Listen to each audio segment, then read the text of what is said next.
मेरा नाम है जैस्मिन। जॉन और मेरी शादी हुए 3 बरस हो चुके हैं। हम लोगों ने अपने घर का सारा कीमती सामान कौड़ियों के भाव बेच दिया है। ठीक हमारे पीछे जो खूबसूरत घर है वह कुछ घंटों पहले हमारा हुआ करता था, लेकिन अब सब बिक चुका है। इतना सब कुछ बिक जाने के बाद भी हमें खुश देखकर लोगों को हम पागल नजर आते हैं। कोई कहता है कैसे बेवकूफ हैं, कोई कहता है इतना महंगा सामान कौड़ियों के भाव बेच रहे हैं, कोई कहता है अरे पागल हो गए हैं, कोई कहता है देखो कैसे हंस रहे हैं। इनका तो सच में दिमाग खराब हो गया है।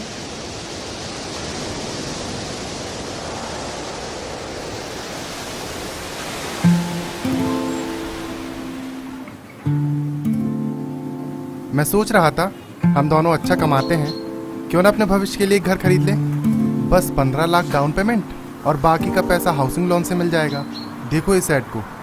वाह क्या अच्छी बात है। 58 लाख में इससे बेहतर घर मिल ही नहीं सकता।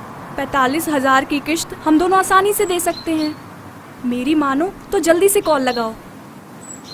कभी कभी मैं सोचता हूँ इसकी ज़रूरत नहीं है। माँ पिताजी का घर बहुत बड़ा है, क्या करेंगी 2-2 घरों का जैस्मिन। करना क्या है, किराए पे डालेंगे। तुम इधर उधर की बातें मत करो, सीधे फोन लगाओ। ठीक है।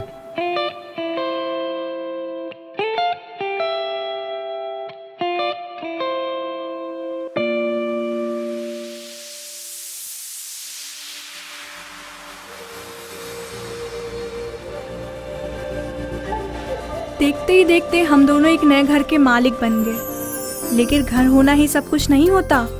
मैं प्रेग्नेंट थी और आने वाले मेहमान के लिए गाड़ी का खरीदना तो बनता ही है, और आसान किश्तों में गाड़ी भी घर पे आ गई। घर का फर्नीचर, टीवी, वॉशिंग मशीन, न जाने दुनिया भर का सारा सामान घर में नन्हे मेहमान के आने से पहले ही आ गया। दोनों की खुशी का ठिकाना नहीं रहा।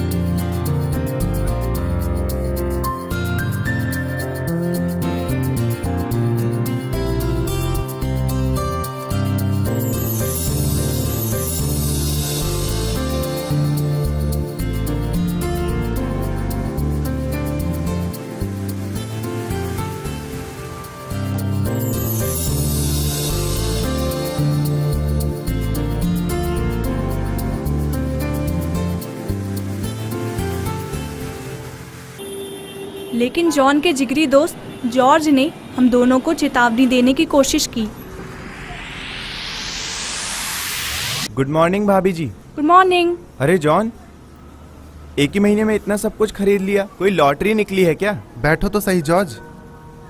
लॉटरी नहीं, किश्तों का चमत्कार है ये। मैं कुछ समझा नहीं। अरे 3 महीने पहले क्रेडिट कार्ड कंपनी वालों का फोन आया था। उन्होंने बिना फीस लिए हमें प्लेटिनम क्रेडिट कार्ड मुहैया कराया और 3 लाख की लिमिट रख दी। लेकिन ये 3 लाख तो बहुत महंगा कर्जा है दोस्त। 36% ब्याज, कोई मजाक है क्या? अरे नहीं, थोड़ा थोड़ा करके 3 साल में सारा कर्जा उतर जाएगा और घर की चीजें भी बैठे बिठाए बन गई। मेरी एक बात याद रखो तुम लोग, अगर तुम्हारा कर्जा 30% कुल आमदनी से ऊपर गया तो सोच लो। क्या सोच लो? तुम खत्म हो जाओगे। मतलब यह है कि अगर तुम्हारी आमदनी 100 रुपए है तो हर हालत में तुम्हारा कर्जा 30 रुपए से ज्यादा नहीं होना चाहिए। सब बकवास है ये। बकवास नहीं, अर्थशास्त्र का नियम है ये। मैं तुमको बता रहा हूँ, बाद में मत कहना मैंने बताया नहीं। अरे जाओ यार, क्यों डरा रहे हो? डरा नहीं रहा, सत्य से तुम्हारा सामना कराने की कोशिश कर रहा हूँ। बाइबल में भी ऐसे ही लिखा है। धनी दरिद्रों पर शासन करते हैं, उधार लेने वाला देने वालों का दास होता है।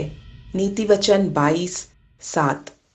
यदि तुम में से कोई बुर्ज बनाना चाहे तो क्या वो पहले बैठकर उसके मूल्य का ये देखने के लिए कि उसे पूरा करने के लिए उसके पास काफी कुछ है या नहीं हिसाब किताब नहीं लगाएगा?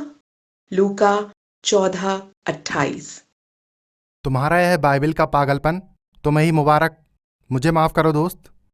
और तुम एक बात भूल रहे हो, हम इस दुनिया में रहते हैं, स्वर्ग में नहीं।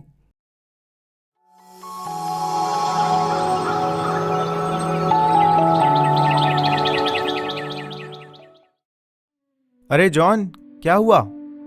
मैं कोई भूत नहीं हूँ। तुम लोग कहाँ जा रहे हो?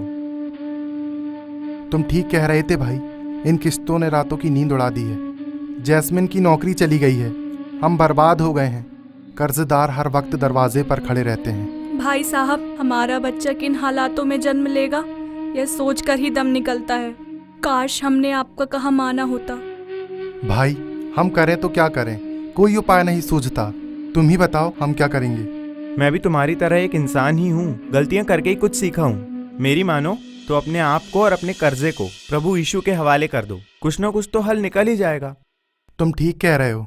अब हमें सिवा परमेश्वर के कोई नहीं बचा सकता, वही कोई समाधान निकालेगा।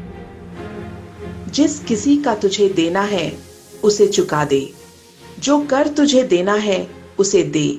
जिसकी चुंगी तुझ पर निकलती है उसे चुंगी दे। जिससे तुझे डरना चाहिए तू उससे डर। जिसका आदर करना चाहिए उसका आदर कर। रोमियो 13:7।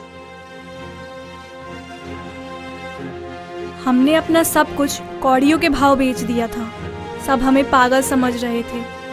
सबका मानना था कि इन लोगों ने घाटे का सौदा कर लिया है, मगर मेरी और जॉन की दृष्टि में ये फायदे का सौदा था, क्योंकि आधे से ज्यादा कर्जा तो सब बेचने से एकदम खत्म हो गया था।